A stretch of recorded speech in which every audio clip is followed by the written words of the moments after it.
Halo teman-teman, welcome to Bitcoin dan Ethereum update. Pada video kali ini kita akan update lagi ya untuk pergerakan daily closing dari Bitcoin dan juga Ethereum.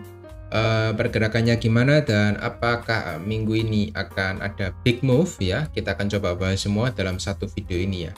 Tapi sebelumnya saya mau info sama teman-teman dulu ya bahwa kita ada grup Discord yang teman-teman bisa join secara free. Cukup klik link yang ada di pin komen ya, sudah saya sertakan untuk linknya di sana. Jadi teman-teman bisa mendapatkan informasi lebih update ya untuk di sana. Juga ada news-news penting biasanya dari cryptocurrency akan saya share di sana juga. Jadi lebih banyak pergerakan update yang akan saya update langsung dari Discord community seperti itu. Jadi langsung aja kita akan coba cek ya dari pergerakan Bitcoin yang sedang merah ini per video ini dibuat. Kita akan coba cek ya. Apakah merah ini merupakan hal yang berbahaya ataukah hal yang normal? Kita akan lihat ya dari weekly closing di minggu kemarin dulu. Sebenarnya weekly closing di minggu kemarin kita melihat ini masih ada rejection ya di sini ya. Bahwa kita lihat ini ada rejection dari area supply. Ini juga minggu kemarin kita closing dalam bentuk rejection meskipun kita closingnya dalam bentuk hijau ya. Candlesticknya hijau tapi ada rejection sama seperti 2 minggu yang lalu. It means nothing ya, masih belum ada info apapun yang bisa kita ekstrak dari sana untuk weekly closingnya.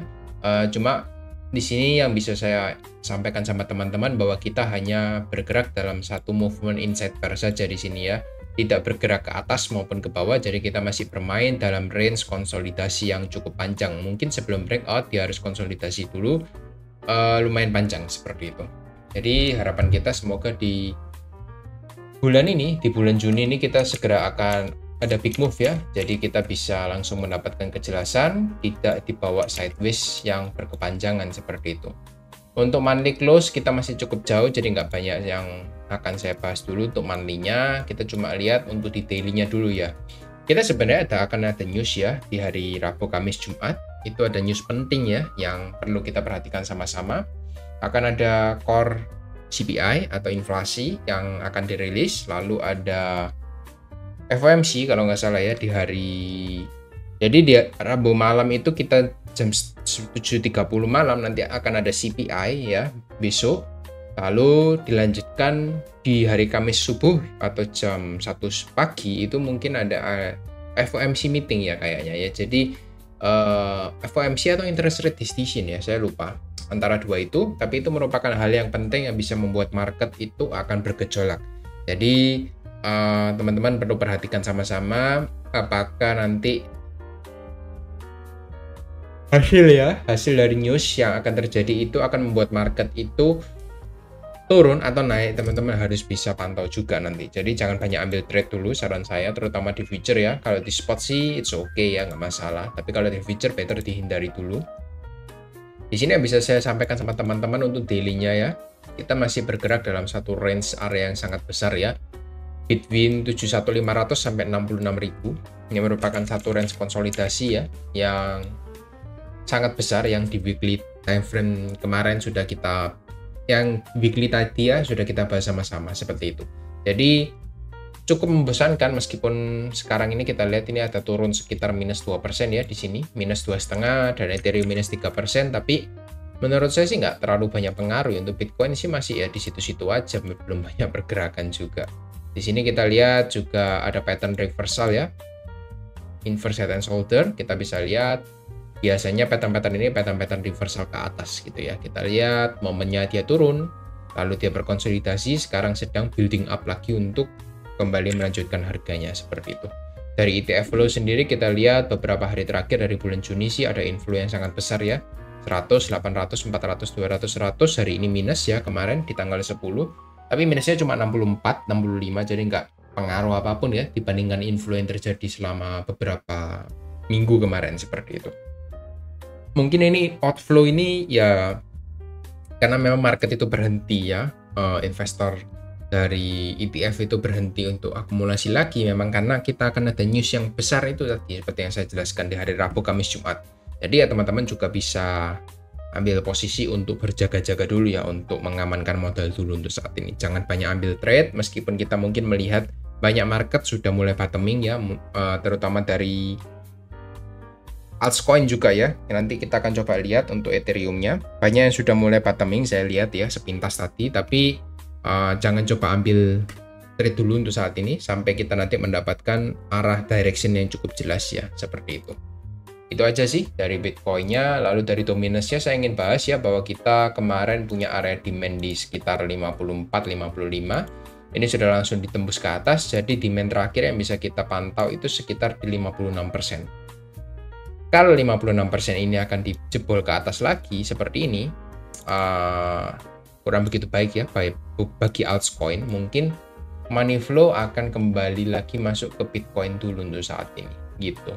Jadi bad news-nya kita akan kembali ke skenario awal bahwa dominance Bitcoin bisa naik lagi at least sampai 58%, baru kita nanti akan mendapati rejection di sana seperti itu. Ya teman-teman bisa pantau untuk dominance Bitcoin ini ya, karena kemarin momen terakhir kita mendapatkan pumping yang lumayan signifikan di market itu karena dominance itu turun dari 56 ke 54%. Jadi turun 2%, market altcoin itu sudah kembali bergairah. Jadi teman-teman bisa pantau lagi untuk dominance Bitcoin ini, apakah dia kembali melanjutkan kenaikannya atau dia nanti perlahan-lahan dia akan sideways, dia akan drop lagi ke bawah seperti itu. Harapan kita dari rising wedge ini akan segera jebol ya, jebol dari arah rising wedge-nya dan masuk ke 53%, itu akan menjadi tanda yang cukup bagus untuk kita semua seperti itu. Jadi itu aja yang ingin coba saya bahas dari dominance Bitcoin-nya. Lalu next kita akan coba cek dari Ethereum dulu ya.